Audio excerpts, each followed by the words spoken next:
tapping qui m'a été demandé par Sabrina, et c'est sur ce sentiment d'étrangeté, cette sensation de dépersonnalisation qui peut arriver parfois.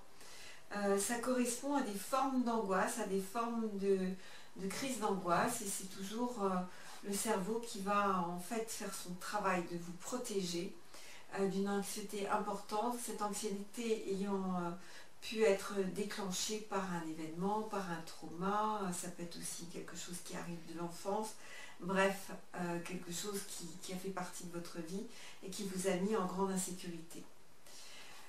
C'est toujours inquiétant quand la personne le vit, et quand elle arrive en consultation, en fait souvent sa grande peur c'est d'être folle. En réalité ce malaise ne correspond pas à de la folie, c'est vraiment une forme de crise d'angoisse. Alors c'est parti.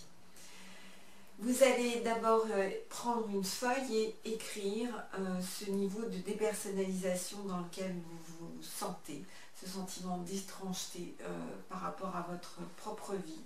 Alors notez sur une échelle de 1 à 10, 1 le minimum, 10 le maximum. Est-ce que vous êtes dans cette sensation et que c'est très très fort, ou bien est-ce que c'est quelque chose qui est beaucoup plus modéré parce que vous avez déjà travaillé sur vous, peut-être pris un traitement. Alors allez-y, vous notez ça. Et puis à noter aussi comment ça se traduit. Est-ce que c'est plus une sensation mentale? Est-ce que c'est plus un malaise physique qui va s'apparenter davantage à la crise d'angoisse, des difficultés à respirer? C'est toute cette partie-là qui est contractée, serrée, mais ça peut être aussi une sensation très désagréable de flotter dans votre propre corps. J'avais un adolescent comme ça qui vraiment me disait, bah écoute, je ne sais pas où sont mes pieds.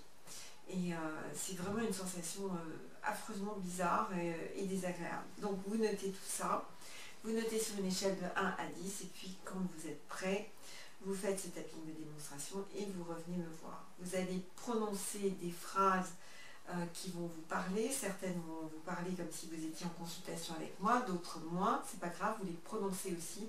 C'est un peu comme si on faisait un tapping de groupe et que je me charge de toutes les mémoires des personnes que j'ai rencontrées et qui sont dans ce cadre-là. Alors c'est parti, même si j'ai très peur de cette sensation bizarre. On va répéter. C'est vraiment un sentiment d'étrangeté.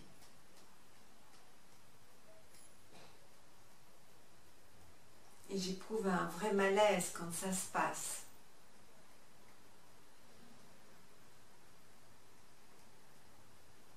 Et je m'accepte avec ce grand malaise.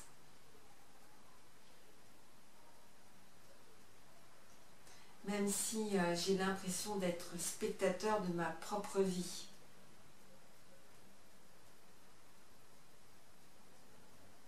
Et d'être dans une non-réalité.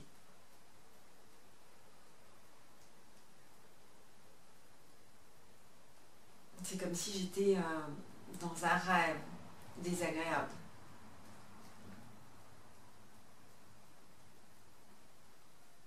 Et je m'accepte complètement avec cette sensation tellement désagréable.